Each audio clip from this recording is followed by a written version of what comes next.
Here's mistake number one. If you actually take a hair cutting comb like this with very fine teeth and you try to brush your hair and rip through it while your hair is dry, you are going to make your hair fall out because you're just ripping and ripping like this. It's going to get stuck, and the last thing you want to do is take a comb and use that to brush through your hair. I would suggest my anti-static vent brush or my carbon comb. If you're somebody who constantly runs your hands and your fingers through your hair like this, and all you're doing is being very rough with your hair, and what's gonna happen is your hair will naturally fall out on a daily basis. Like, you're gonna lose hairs regardless. It's natural, happens to every human.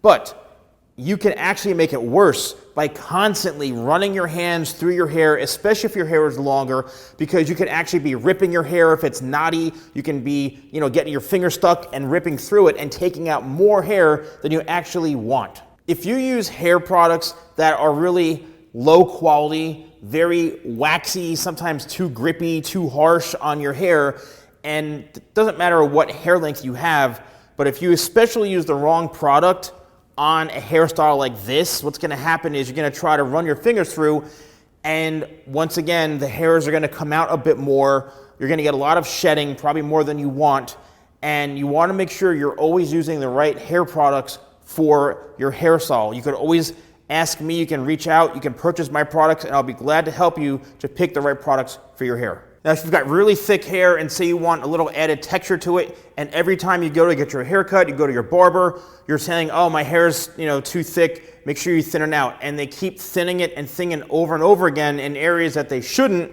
That's actually gonna make your hair look a lot thinner.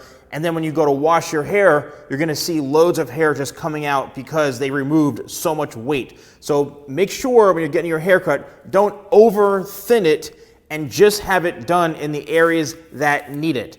Don't get your hair thinned out in areas that really doesn't do it, or get the wrong technique done to your hair. And lastly, if you're using hot tools on your hair to style your hair, to blow dry your hair, and then you want to use like a smoothing iron or a flat iron or a curling iron every single day, you're spraying on hairspray on your section of hair, then you're taking a hot tool and using it to curl your hair, to straighten your hair.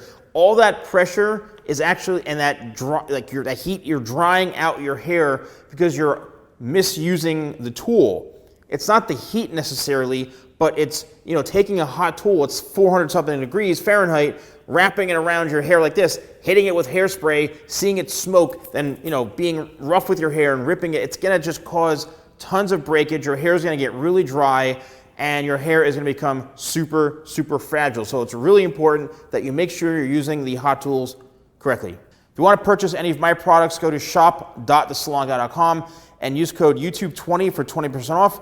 Thanks for watching. I'll see you soon.